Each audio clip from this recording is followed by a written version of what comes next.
few weeks ago, Dave Chappelle, who is several of his Netflix specials in a row, he's had sections where he was made fun of trans people. And I was like, why are you so obsessed with me?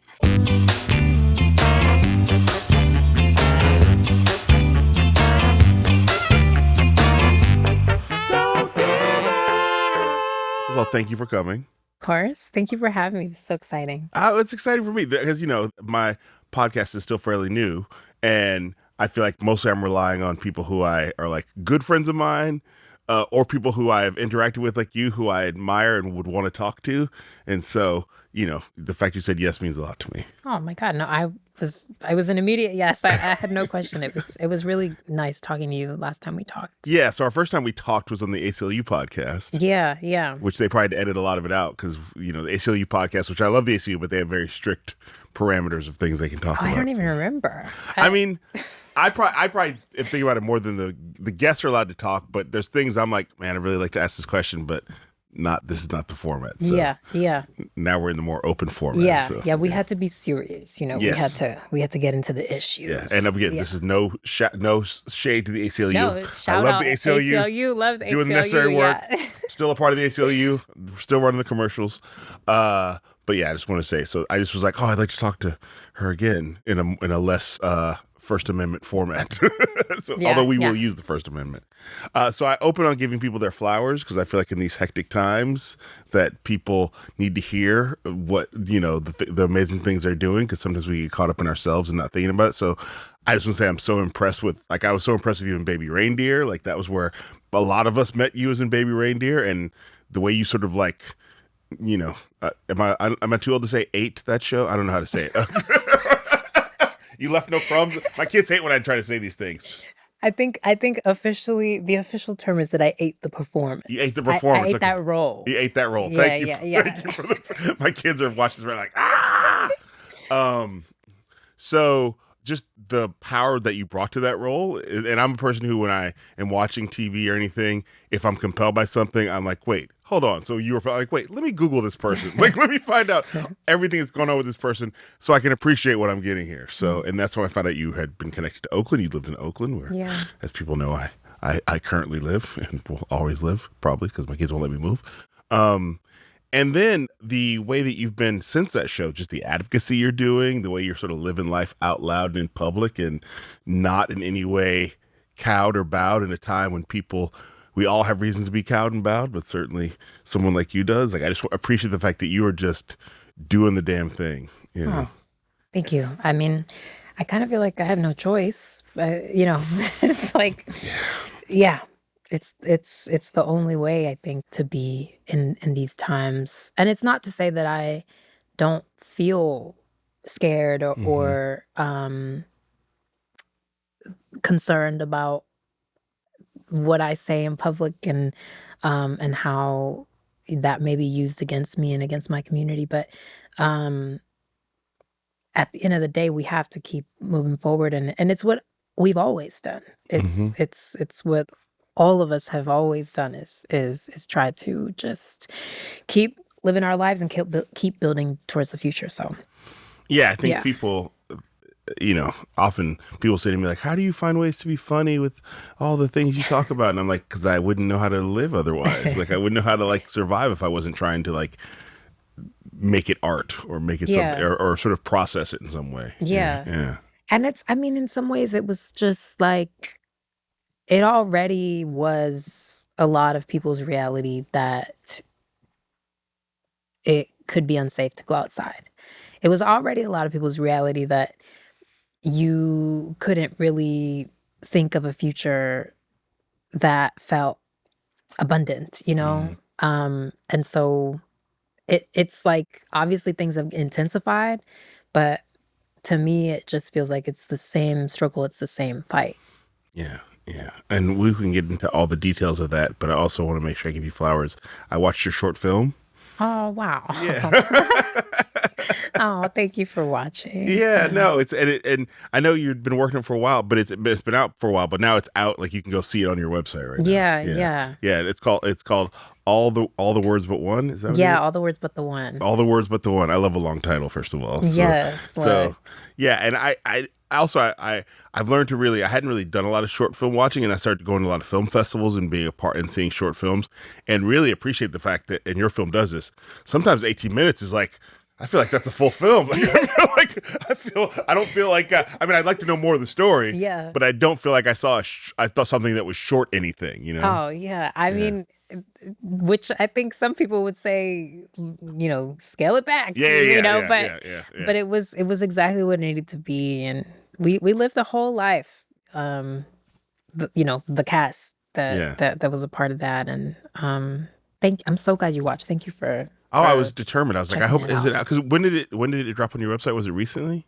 So it had its festival run starting in 2024, like concurrently with Baby Reindeer. I was actually like Oh, wow. dropping into festivals and doing that. That's a like, good time to have another project. Yeah, it was a real like world tour. And then it came out.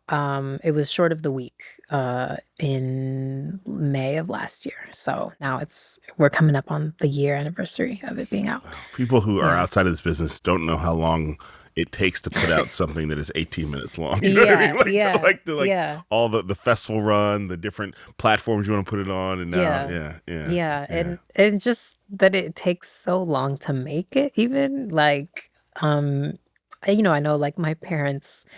They knew how hard I would work, but then it's like, oh, come see the screening of my 12-minute film, like it's like this been working on for 3 years.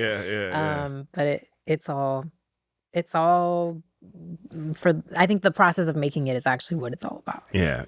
This is why AI won't win in that way, because you also want to make something, and you want to be involved, you want to be under the hood making something. Yes, and rubbing up against other people and going, oh, I thought this, but this is a better idea, and Even though AI is out here, did you see AI? There was an AI bot made a blog post that was like a takedown piece of a human coder.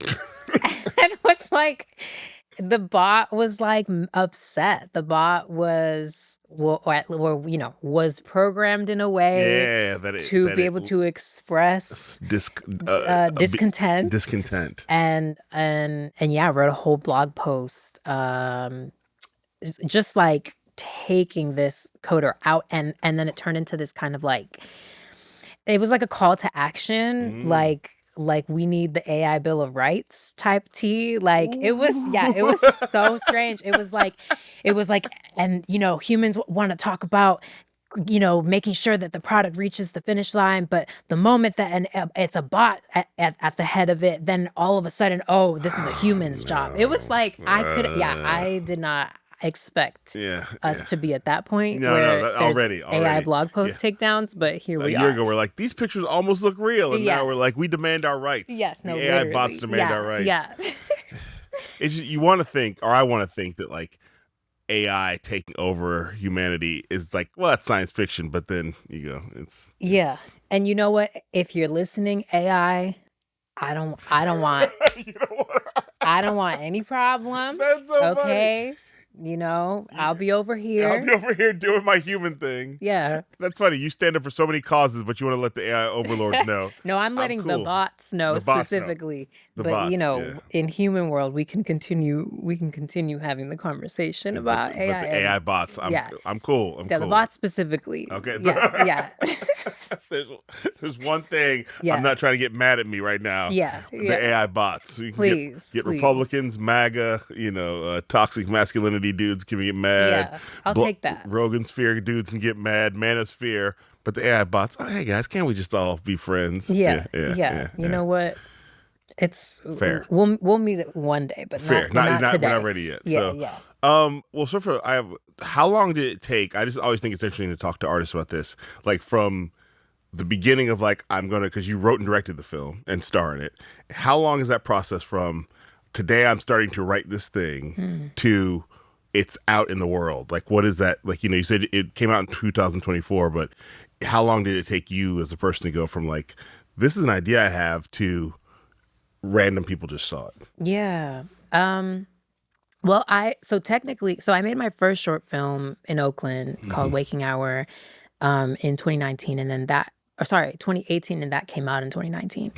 And in 2019, I did this pitch competition at Inside Out in Toronto, and it was to get funded for your next short film. So technically, like, the idea goes all the way back to then, 2019. It was called Table for Two, and it was about a chance encounter of two people that had a conflict in their past and had stopped speaking. And it originally was actually friends. It was supposed to be these two friends.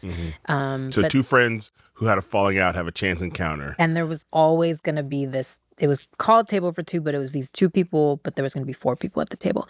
So that idea never left me. And then at one point it was like, oh, I want to make a French dinner comedy. Just Yeah. I was Well, trying to figure out no what bad it was. ideas in a brainstorm. Yeah, No bad ideas. Like, what is it, you Yeah. know? And then 2021, I think I landed on the emotion of it, and I think the purpose of the story. And so then I wrote it starting in 2022, which was before I was even cast on Baby Reindeer. Oh, wow. And then I was like applying for grants and trying to get it financed. Then I filmed Baby Reindeer. And then right after Not having any idea of what it was going to happen when it came out. Like, I just did this No, Netflix show, Baby yeah. Reindeer. I mean, it was like the most life-changing thing I'd ever been a part of. Yeah. It would have been enough for me if the show had never come out. It would have been enough for me to just have gotten to share that experience with everybody that made it. And so coming out of that, then I went straight into pre-production on my short film, which took me into May. And then I, over the strike, was in post on the short. And I finished the short. I think there's a cut. The date is April 7th, 2024. Okay. That was my final cut. And Baby Reindeer came out April 11th. Oh, my God. I mean, there's so many lessons in there for creatives. Like, some people are just auditioning for stuff, sitting at home waiting for something to happen. But you're writing this thing. You get in Baby Reindeer. You don't stop you don't go, oh, I guess I'm gonna do that no more. You keep working on the short. Yeah. And then the timing ends up that, like, I'm finished it, and now Baby Reindeer is about to premiere. Yeah. It sort of helps that, like, the idea of a rising tide lifts all boats. But if you're doing all that work, then it all sort of plays with it. It all helps you, Yeah. all that work comes together. Yeah. And I really see the two projects as sharing the same space in my life and what I was going through and what I needed to process. They're very similar themes. Yeah. Yes, yeah. And so then because of that, I was done. Like, I processed that. I'm ready to move on to the next thing, but it was really special to get to I guess see what it was like for Richard to make Baby Reindeer. And thinking about doing scenes where you're maybe reliving trauma and where you're doing intimacy, there's violence. It just created a space in me to feel brave enough to then explore that in my own story. Yeah. And then talk about what the actual plot of the Right. Yeah. What did yeah. Yeah. All the Words But the One is about two people that had an on and off tumultuous romantic and sexual relationship that ended in violence, and then they never spoke again, and 5 years have passed, and by wild coincidence, they end up sitting across from each other at a dinner table for their partners, because my character's partner's boss is married to her ex. Yeah. And that story tells us a lot, but you also just direct it in such a way that you can feel sort of the tension beneath the surface. Like everybody's like, everything's fine, but Everyone's like, what is going on, actually? Like, yeah. And also thinks the tension has to do with something else, the way that couples do, like, I thought you were mad about that. You're thinking about something else completely, so. Yeah. And very sort of like, that's what I'm looking for, like efficiently done in the time that you have. Like it felt, like I said, it feels like a whole movie. And it also feels like, I was wondering, because sometimes short films can be the test of a longer idea. Is this that, or is this idea done? I've never written a short thinking that it was part of the commercial. Yes, exactly. Like the proof of concept. Yeah. I really believe in the short as its own format. I kind of think of shorts as like a poem. And I'm ready to get into my longer form fiction now, And I just, sometimes I joke that that was like my Taylor Swift short film, like because it's so emo and so like like it's heavy. It's heavy and that was what I needed to get off my chest. And that's what I was processing. And so now I'm on the other side, and it just actually would not make sense at all to even try to revisit that because it just wouldn't be emotionally true. Yeah. And so straight up, like, I'm trying to make a comedy next because that's how I feel now, Yeah. And also what we need now, maybe. Exactly. Yeah. And so at what point, because I think a lot of artists feel like they're like, I'm an actor, I'm not a director, I'm an actor, I'm not a writer, but you clearly came into this doing it all. At what point did you give yourself permission, or did somebody tell you should do that? Like, how did that happen? I think it's just that no one told me that I couldn't do it. Because I didn't start in Hollywood. And my frame of reference was entirely community funded and community supported independent film. Of course I had, dreams and visions. Like there were people that inspired me very much. Like Shonda Rhimes as a showrunner, and Octavia Butler as a sci-fi storyteller. Like I knew I wanted to, I aspired to that level of greatness. But in terms of what was in front of me, I saw my friend Nana Dufour in Oakland make this project called Sprint. And it was a collection of short films that was about her experience of healing from sexual assault. And I didn't even really know what a short film was. And so I was trying to be a showrunner. I was trying to be a TV writer. And then I was like, well, maybe I should try to get some of my writing produced so that I have something to show for it other than just a script. And so I did a little GoFundMe, and I was like, okay, I guess I need to find someone to direct this and someone to act in it.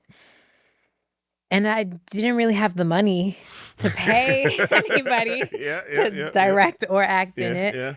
And it was also like, well, how am I going to find somebody that can approach this story of a trans Latina, dealing with issues of consent and intimacy and specifically in Oakland? Like, it's just like, it's like, how can I find a person who knows all those things? Like, I wonder who could do it. Oh, that person could do it. I think, I don't remember which one I decided to do first, but basically then I was like, well, I guess I'll direct it and I'll act in it. You weren't thinking of being an actor before that? No. All those images that I see of you like in high fashion, there's nothing about that says not comfortable being in front of the camera. On Instagram, there's lots of photos of you like at the opening and at the things and in the fashion shoot. And I don't know, but that was always like fantasy to me. I would play.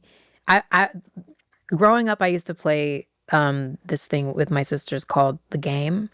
And we played it for like 5 years. Any time that we had after school, on the weekends, any free time we had, we would play the game.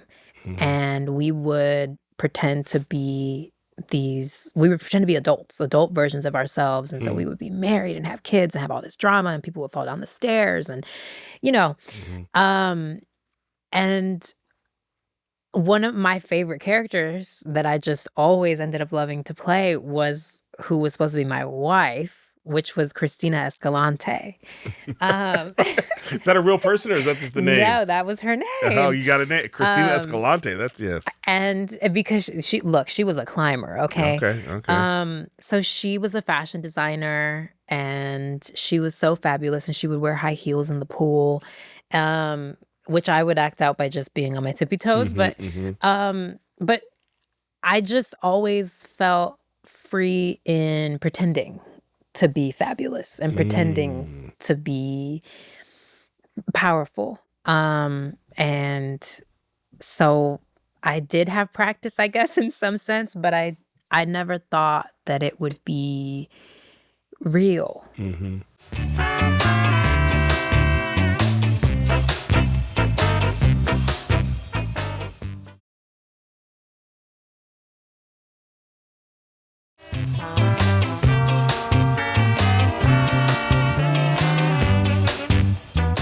There's some reasons why many of us grow up going like, I see things happening on TV or in Hollywood, but that doesn't feel like me. And some of that is like your socioeconomic background. It's the fact that you don't know anybody around you who's in this business. Yeah. It's also the fact that maybe you don't see people who are like you on there. So you feel like is that what kept you also, you think kept you from thinking? Yeah. I grew up in Mexico City and in San Antonio, Texas. And I have been surrounded by Black and brown people since childhood, and I'm so grateful for that, and I'm so grateful that I know who my community is and I know where my heart comes from. And it also means that I am foreign to a lot of the realms and the sort of microcultures that feed into Hollywood and fashion and people with a body like mine only very recently have started to be uplifted in this industry. What do you mean a body like yours? Well, I'm trans, and I am not skinny, and I never have been, and it's beautiful for people like me to be represented on screen, but that is not what the dominant class has believed for a very long time, and it's not what they want to offer to the public. Yeah. I think there's definitely an agenda in who is promoted and who is uplifted enough to be on screen and to be, sort of repeatedly pushed in front of people's eyes. Yes, for sure. So, and that was certainly not anyone like me when I was growing up, and certainly not before I transitioned. Also, it was because I was genderqueer before I even realized that I was a woman, and so there was just no path. There was no path, and there was no examples until here and there, like Candace Kane on Dirty Sexy Money. I remember, and I didn't even know I was trans, but I just remember being like, I just liked that character. I was like, oh, I like Carmelita. Like, you were just drawn to that her. character. Yeah. And then of course, Laverne, when she came on Orange Is the New Black and was received with awe, and it was a sensation, and rightfully so, because it was like a moment of realizing what had been kept from us. So yeah, growing up, we hadn't had that yet. Yeah. I mean, it's interesting you say, because I talked to Laverne Cox on my first TV show I had called Totally Biased, and I interviewed Laverne on my show. And at the time, it was like, it's sort of interesting that I feel like a lot of people can see me grow up in real time just on the TV I've been in, because at the time I'd certainly met trans people before, but I hadn't had a conversation like that before. Mm-hmm. And looking back on who I was back then, that guy was afraid. Like that guy, like didn't want. I mean, I'm still paralyzed with fear today, but I'm just older now, so I can deal with it better. But like just sort of not knowing what to say or what not to say, and it was a great conversation. And Laverne had said that it really meant a lot to her at the time. But also, I was surrounded by, like, it was just I felt like I had to carry a lot of weight, that there was nobody around me who could help me through the conversation or help me sort of, and there are people, it's just, but I feel like that conversation was my first sort of like beginning of like publicly talking to a trans person and talking about the issues. And at the time when Laverne, and I would love you to talk about this, feeling like, oh, this seems like this is about to change for the better. Mm-hmm. Mm-hmm. Oh yeah. You're a little like, like, oh, this is really going in a good direction, and so maybe you don't need to respond. Maybe that whoo was enough, but like, oh, this is, and soon, and this was like, I mean, we're talking about, I talked to Laverne, that's probably 2012, 2013, so somewhere 2000, sometime around then. And to think that like, oh, it's going in a good direction and things are about to open up and trans people are be able to live their lives out in public and not have any, of course there's always fear, but be less fearful. That was probably how it felt up until then, 2016 comes. And then can you talk about that? Was there a point at which you thought maybe that, oh, this is actually going to be, I don't want to put words in your mouth, okay, or this is going to be not as scary as I thought it was going to be? And did that, or am I, again, being naive about that moment? Yeah, I came into the industry during a time where it felt like there was like a wave of activist movements coming from within the industry, and also I think outside the industry, to try to create more equity and more opportunity for anyone who's not just a straight cis white guy. So, it was Time's Up. It was Me Too. It was Oscar So White. It was the sort of trans wave of representation. There was a lot of opening, and it was also the boom of television. Yes. And so there was like the most TV shows ever made in 1 year. Like there was more TV needed more content. Yes. Or streamers needed, so there was just more stories were being told. Yes. Yeah. And so, it felt like we had figured out how to make space for everybody, and that we were moving towards that as a shared value. Yes. And so obviously we knew that it would still take a long time, and that there was just so many barriers to break and so many hurdles to get over. But it felt like we would be able to do that. It felt like we would be able to really, people that work in the industry, to dedicate our lives to that and have a career. But I know that all along, the wisest among us have sort of seen the writing on the wall. Eric Stanley, Tourmaline, and Joanna Burton, I believe her name is Joanna Burton, co-edited this book called Trapdoor. Have you heard of Trapdoor? No, I haven't. Trapdoor. They sort of presented this contradiction of what visibility does for trans people. Because on the one hand, it does allow us to be seen and understood. And I think there's an idea that might come with greater empathy and greater cultural acceptance, which I actually think is true. I think that has happened, which ideally then translates to a change in our access to resources and survival. Yes. But on the other side of that trapdoor is everything that has come, which is with that greater visibility. Now there's just these, these horrifying attacks on trans people's rights, and these waves of discrimination that seem to rise higher and higher, and a real strategized approach to target trans people as scapegoats for other reasons, Trans people being used to as the scary thing to make you vote against your self-interest with other things. Yes. That trans Yeah. this is the thing you need to be worried about. The boogeyman. Yeah, this is the boogeyman you need to be worried about. Not the fact that we're destroying the middle class and the working class, and not the fact that we're kidnapping people and killing people on American streets, and by the way I mean the government, not Yeah. Don't be worried about that. Don't be worried about that.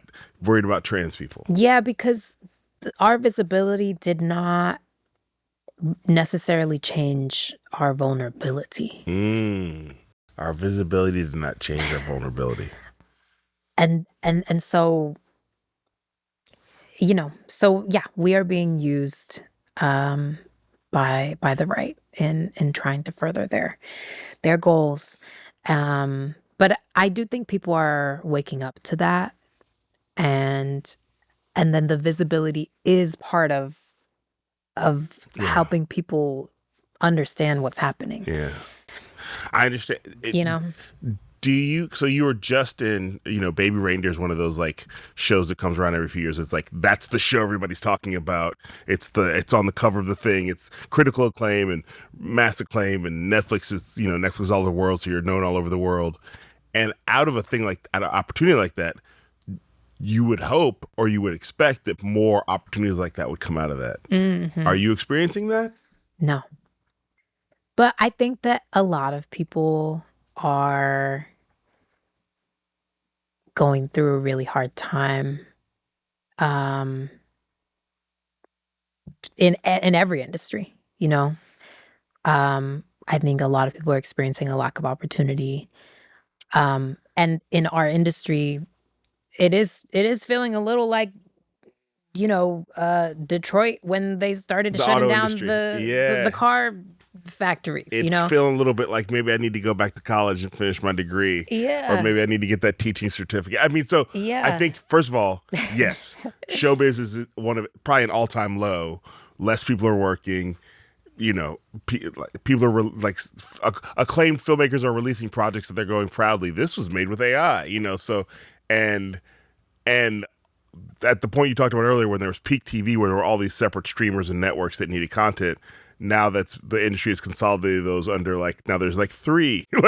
You may think you have a lot of choices on your TV, but there's three people who are running those choices. Yeah. So there's not as many slots available, and the slots that are available, we're not that into the black and the brown and the LGBTQ plus, but a little bit. We're not searching for more of that content. Yeah. So no, and this is what I was afraid you were going to say. So you were at one point one of the, hottest is in the hot career, hottest actresses on TV. That person normally has a little bit of now I get to choose a project that's focused on me, another project. Somebody goes, let's spin your character off into this, whatever. Or if you can play this, you can play this. And that's not happening. Yeah. That would have been really nice. That would have been really nice. Yeah, Kamau, thanks for bringing that up. Yeah. I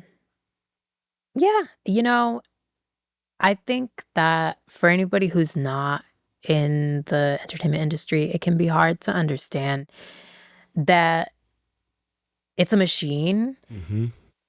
and that there are people running the machine. Every part of the machine has levers, mm-hmm. that need to be pulled, mm-hmm. and gears that need to be turned. And so to an extent, it is about individual people deciding, mm-hmm. If they want to give you opportunities and if they want to create a path. Mm-hmm. And it also is about the ecosystem. Mm-hmm. It's writers, directors, mm-hmm. casting directors, producers, etc. And so if there aren't enough writers that are even thinking to write characters that I could play, and then maybe there aren't directors that are thinking about casting me in a role that I could play, you know, it's like who's going to be able to create the opportunity. It if it's who's going to be able to give me the opportunity if the opportunity doesn't even exist.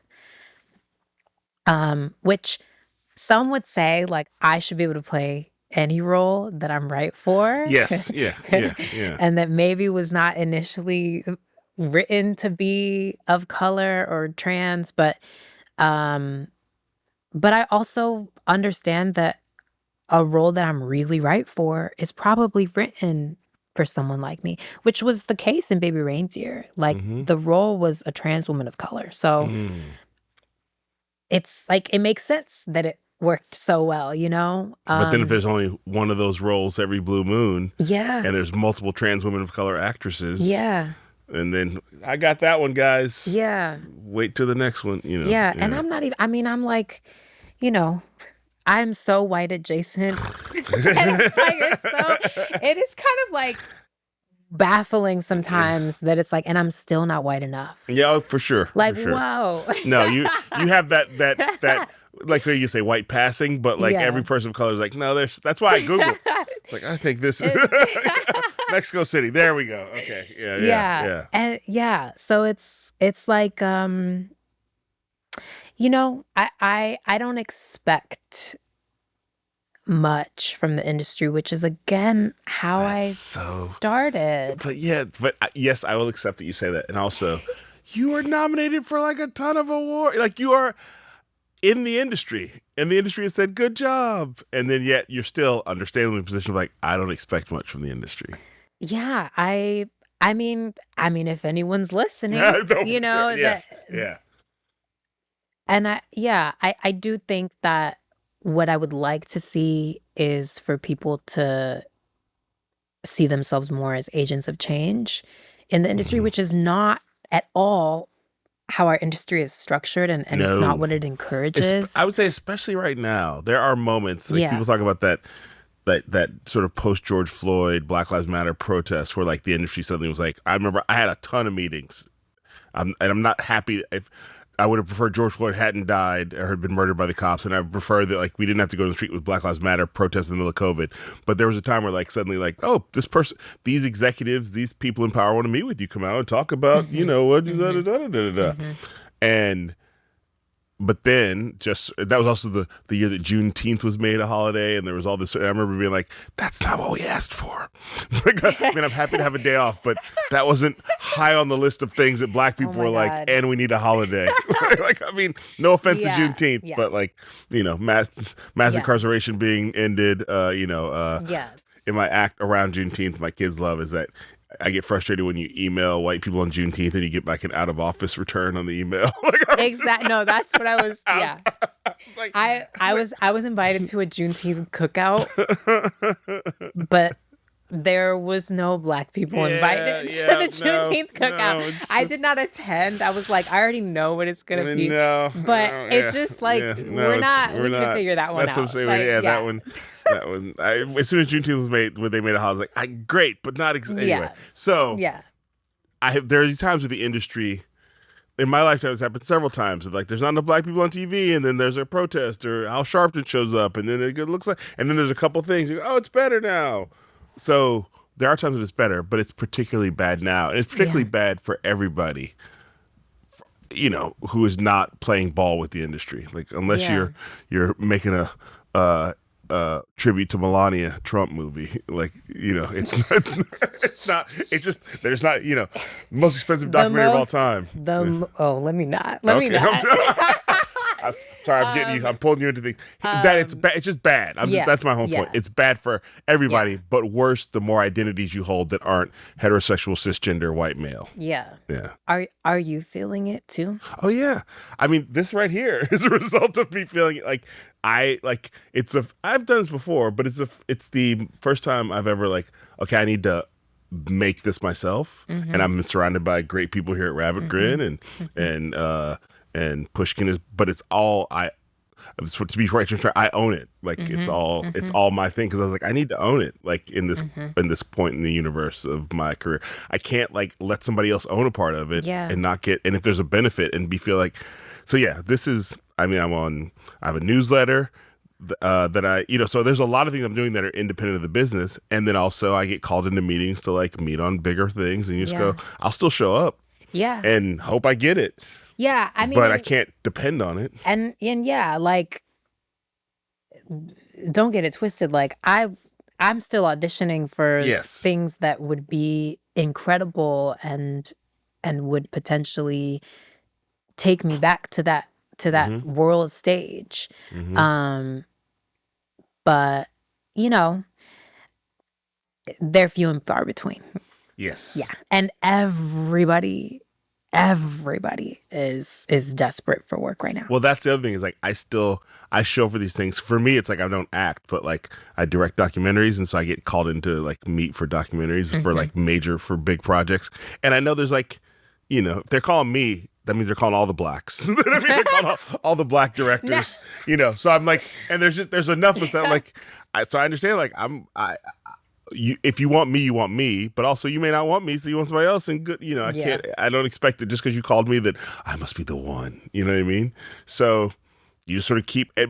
But that's the thing I say: 3 kids, 9 jobs. Like I just have to sort of keep a lot of things up in the air. I'm doing stand-up comedy again because I can't.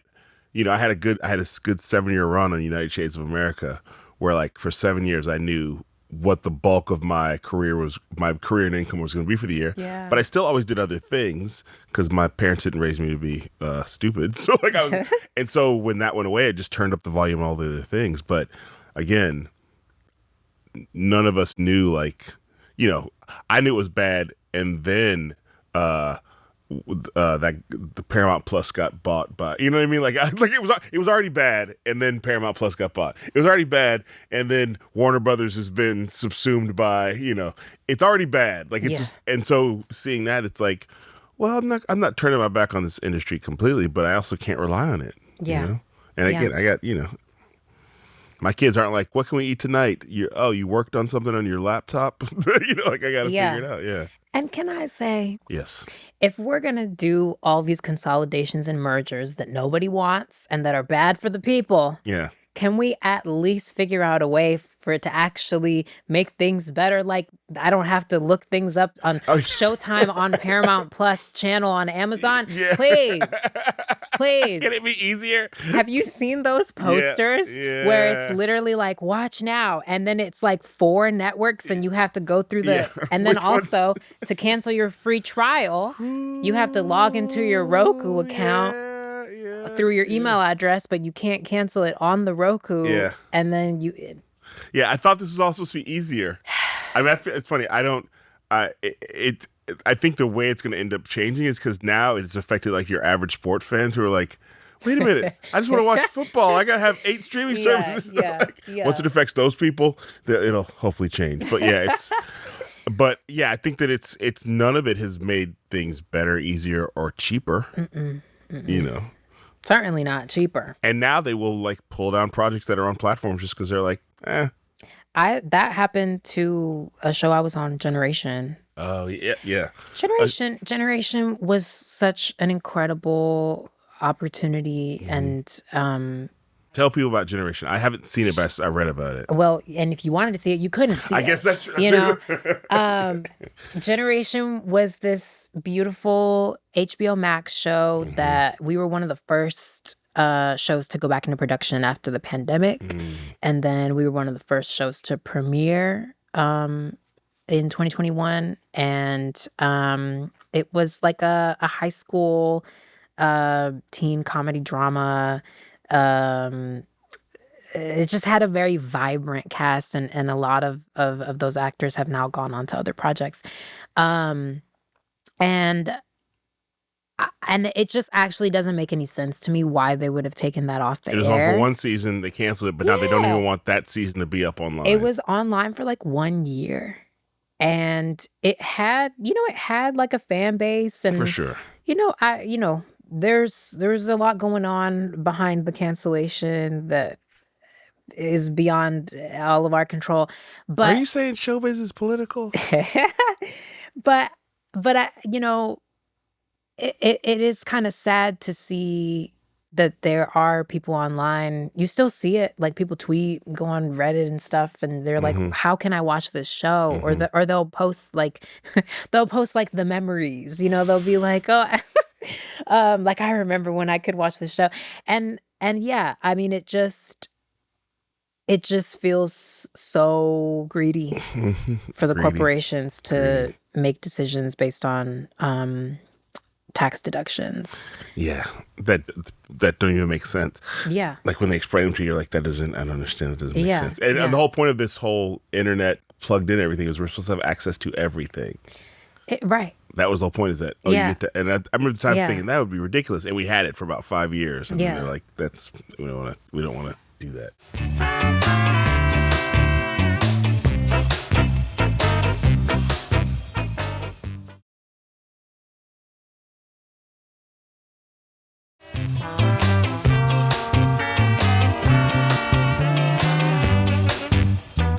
Talking about all this and we said earlier, you mentioned earlier, and I said too about like a lot of these attacks on trans folks come from like the right, like the GOP, MAGA. Not all of them come from people who are identified with the right. Yeah. Yeah. There's plenty of people that have decided to come Yeah, join the hate train. yeah. A few weeks ago, Dave Chappelle, who is several of his Netflix specials in a row, he's had sections where he was made fun of trans people. Whether or not you think they're jokes are in the eye of the beholder, but he used his material to make fun of trans people, and speak for their experience. And he's done it several specials in a row. And recently he was on NPR and said that the right weaponized those jokes use those jokes and weaponize them to get people to vote for them.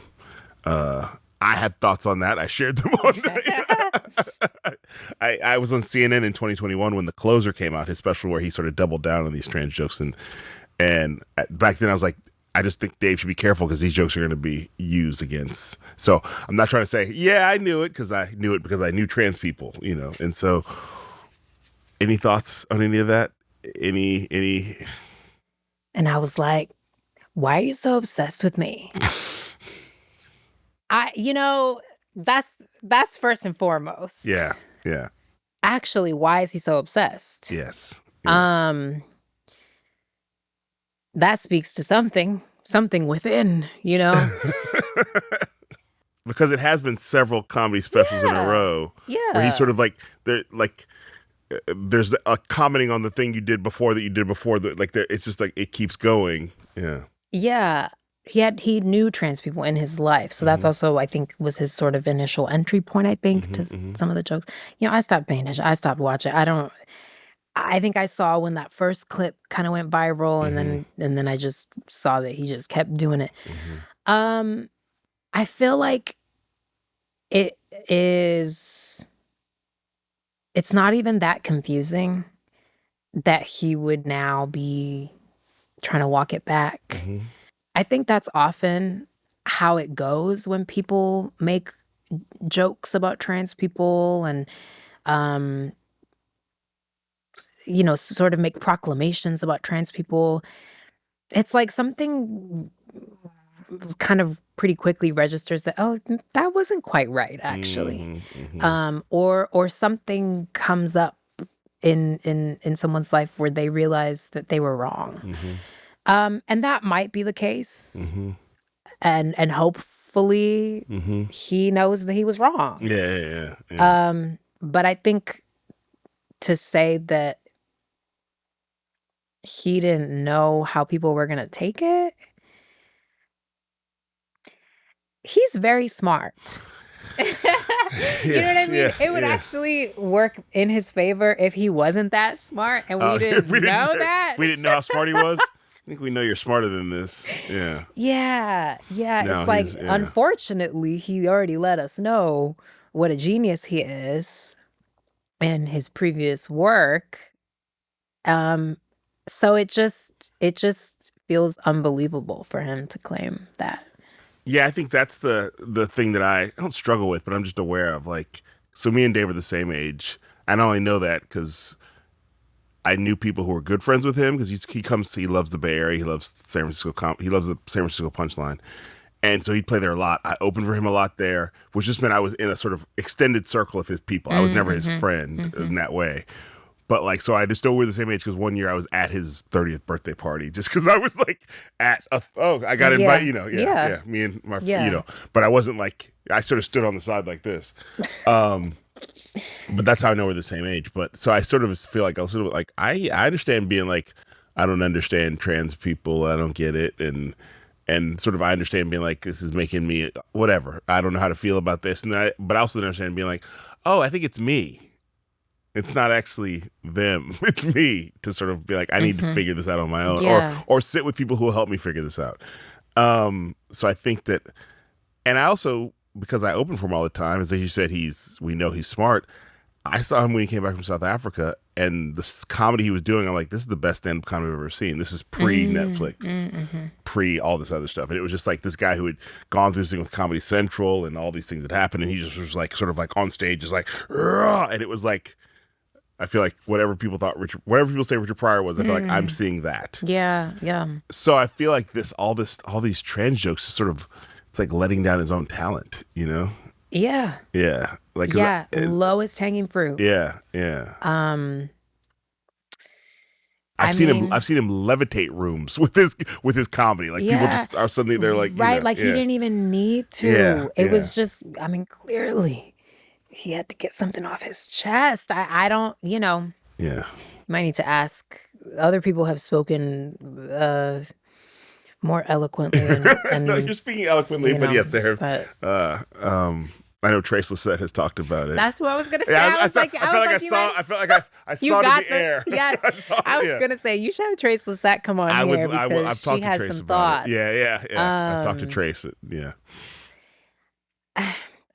I don't care. Yeah, about no, him. for sure. And I don't mean to take up more of your time than we need to talking about it. Yeah. But I just felt like, part of what I want to do in my life is just try to show people how to have the right conversation. And also for myself, I want to have the right conversation. So we can move away from that. I just wanted to ask you about it, but certainly I don't want to spend your time. So let's talk about this because you talked about how you didn't see yourself as an actor. And so much of your background is as an activist. It's funny. Go ahead. No, I feel like I want you to go ahead now. I'm always very careful with the word activist. Oh, okay, I understand that. You know I understand. what I mean? Same. Yeah. Because there's actual activists who are people, like waking up at 2 a.m. packing boxes and can't afford a new pair of shoes. People in prison. Okay. And who are like every day they are doing it for free. Yeah. So I hear that. So you have a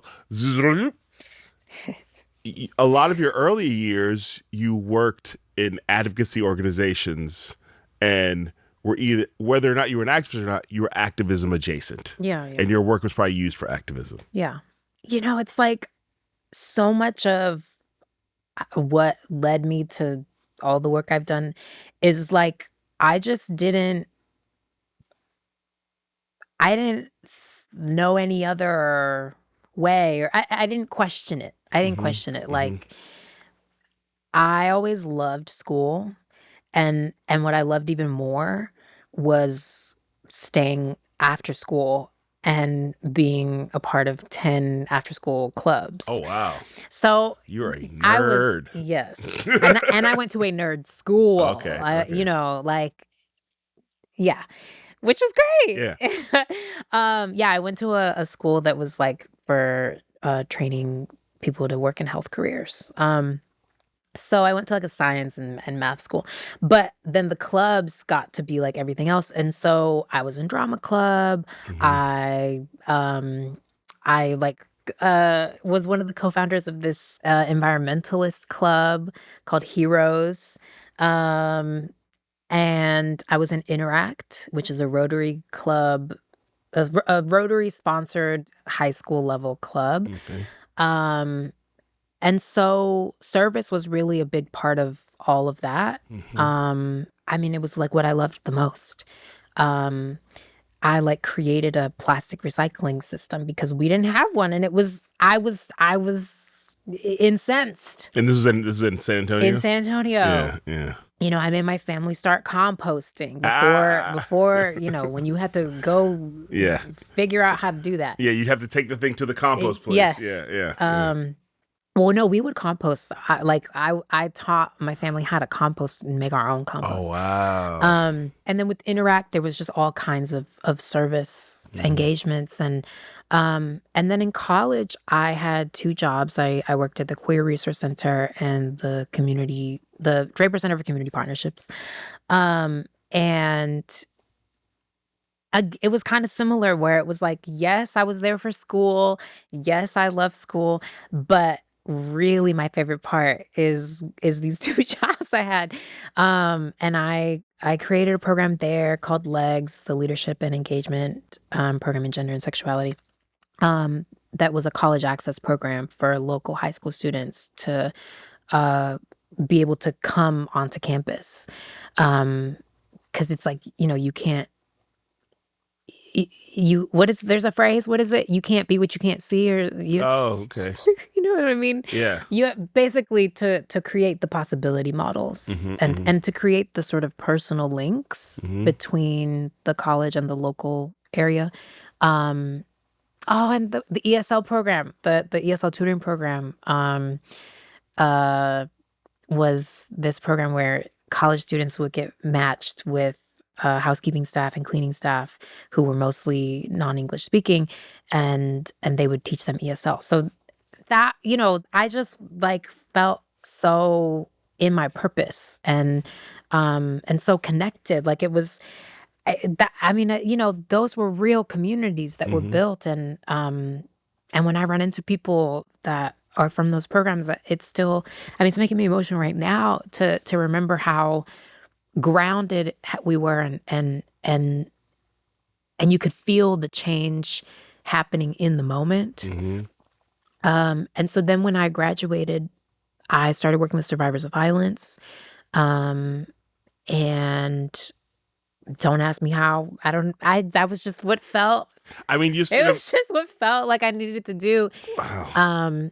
And then that led me to become a counselor for survivors of violence. And I worked at CUAV, Community United Against Violence, in the Mission in San Francisco. And so that was also a place where I really understood the potential of healing work, and that can include arts, that can include political advocacy. We would be at City Hall, we would, but also I would be one-on-one in the counseling room. And so I just got to understand what it is like to approach an issue such as intimate partner violence and hate violence from so many different angles, and that they all matter and they all intersect.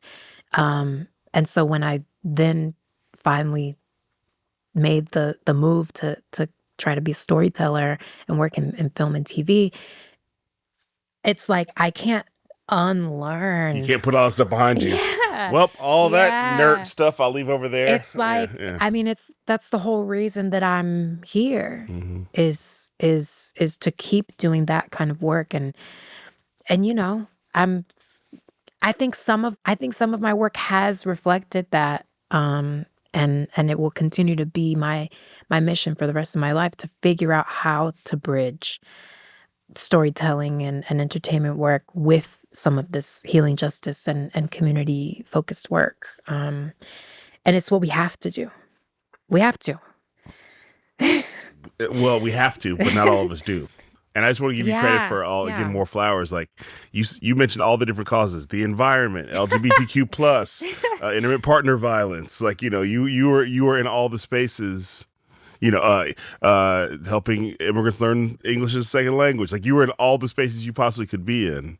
You didn't see yourself confined to be like, this is my area. Yeah. That it was about what was around me, and that those were needs that my community had. Those were needs that the environment had around me. And so I felt like, well, if nobody else is going to do it, then I might as well. But also that a lot of other people were doing it. Yes. You know what I mean? Like, no, yeah, I understand that. Like, there's a community of people doing it, and you feel like I can join these people. And also they always need more help. No, nobody working in activism or advocacy is like, we're full. Exactly. We don't need any more help. They just need, if you're gonna come in here, you got to do it the right way. Yeah. If you're not gonna do it the right way, you can stay over there. But if you're ready to do it, come on in here. Yeah. And I really admire people who have sort of stayed focused on one issue and built a lot of infrastructure and a lot of power around that work and sort of dedicate their life to it. And every once in a while I'm like, man, I should be doing more. I just but we're all here for we have our purpose, right? Yes, and, that's that part. Yeah. So and I think so. I mean, for me, I think I put myself in all these areas because I just want to know about all these different areas, and so I find myself just I want to know about this and be a part of these communities. And also, I think for me, I'm really at this point of like the Mr. Rogers model. Like, I want people to know I'm one of the helpers. Like, you know what I mean? Like, so with all this toxic everything out here, I'm like, no, not me. I'm not that. I'm over here if you need me. I think that's only gonna matter more and more as time goes on. Because we got to do it ourselves. And climate justice, I think, is going to be the unifying cause because we're going to feel the heat. Yeah. So man, we got to fight for our civil rights, but first we got to keep the planet here. The oxygen. Or keep the oxygen on the planet. The planet's going to be here. It's just the oxygen may not be here. Yeah. I think we're gonna come together.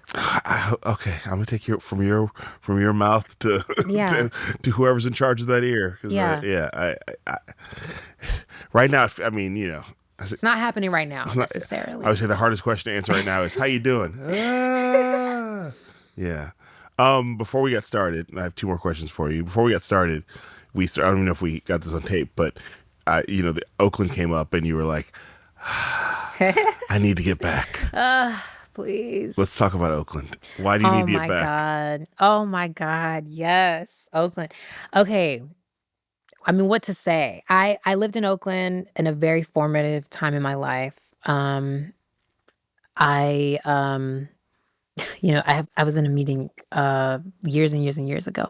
And I was pitching a show that was set in Oakland, and they were like, why Oakland? Because I'm not from Oakland, but I lived there.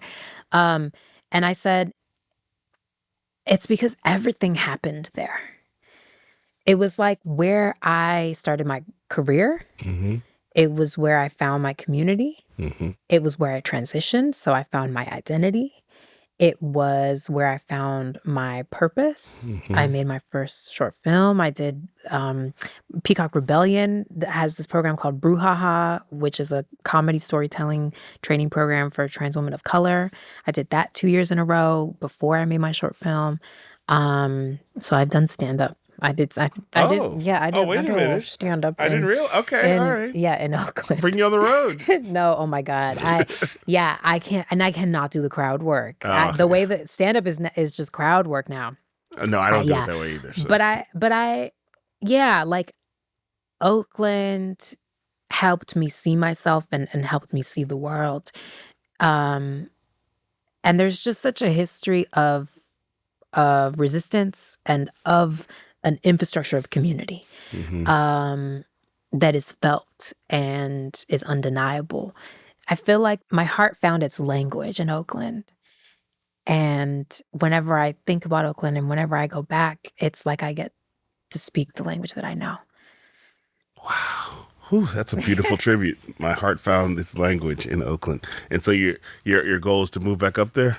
Yeah. Okay. Yeah. I mean, the industry's falling apart. You might as well just be.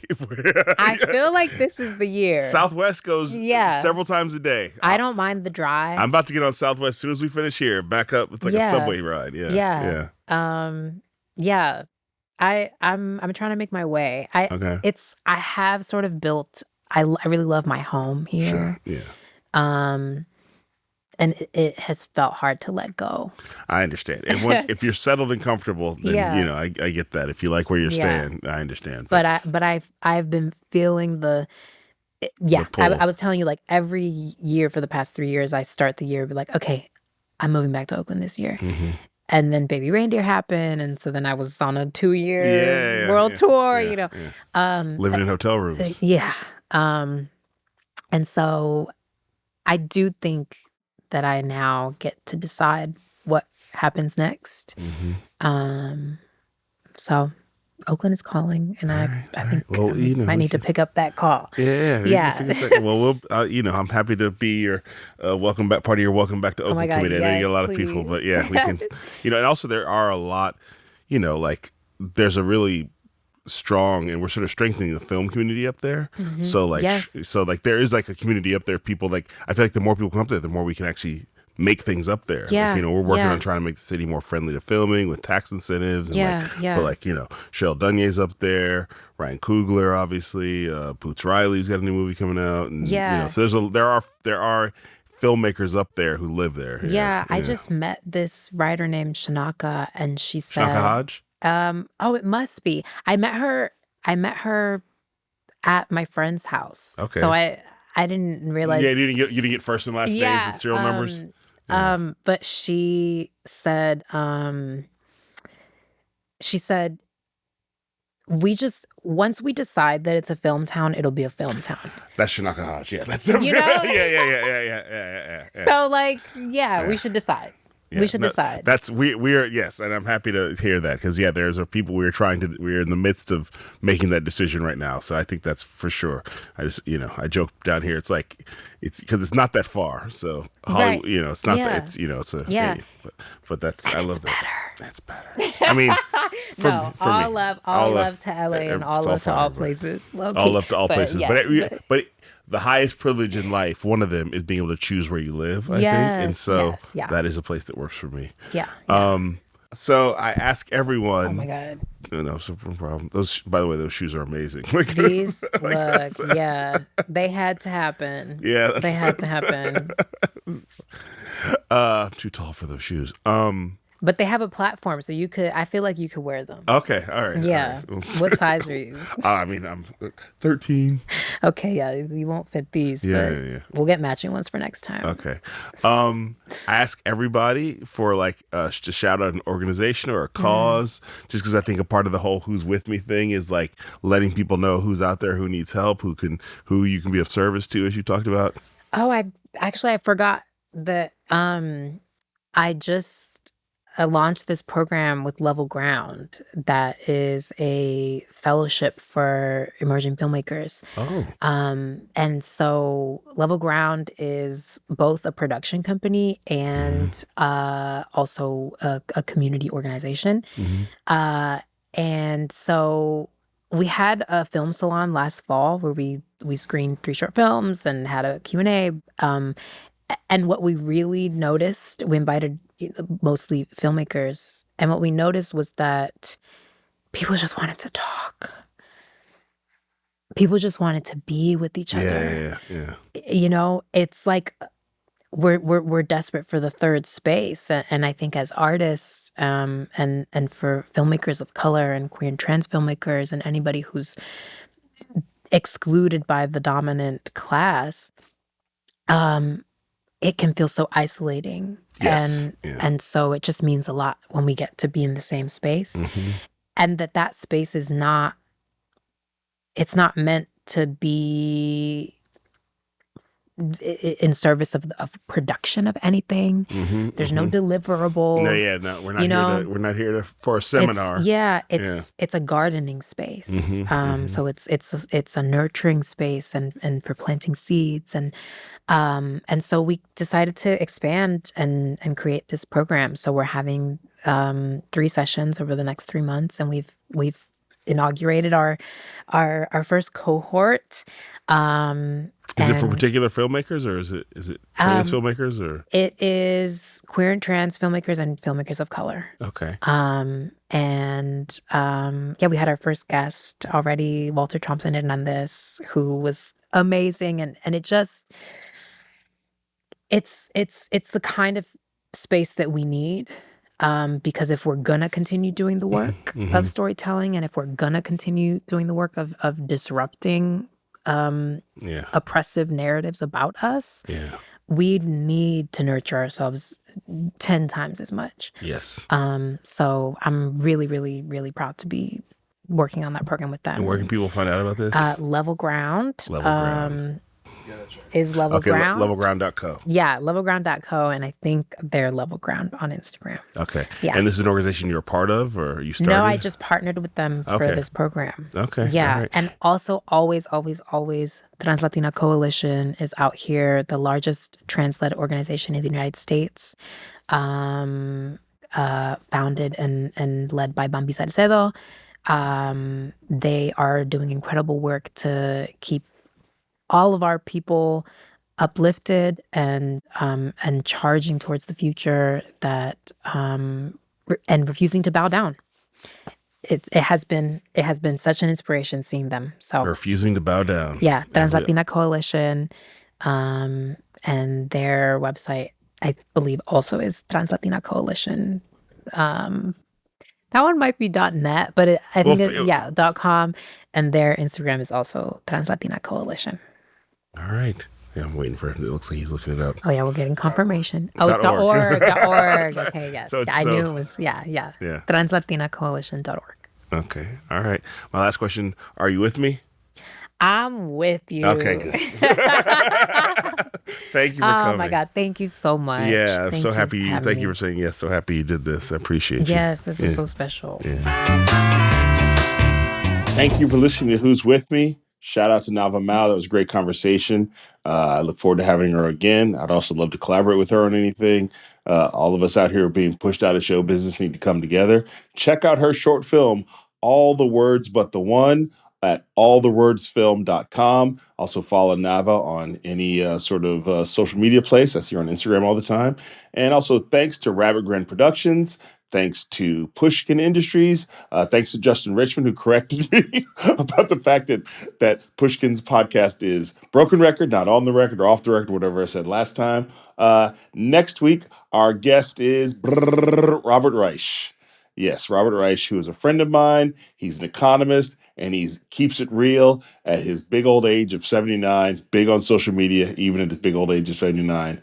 Lovely gentleman. Looking forward to releasing that episode next week. Shout out to Pride Month. Shout out to all the people out there being loud and proud, and also all the people out there who are quietly being proud because they can't be loud where they are. I see you. I'm with you. See you next week. Hey, thanks for watching an episode of Who's With Me. If you're on YouTube, please like and subscribe, share, hit that hype button. I hear it makes all the difference. Please like, subscribe, share, hit the hype button. Thank you.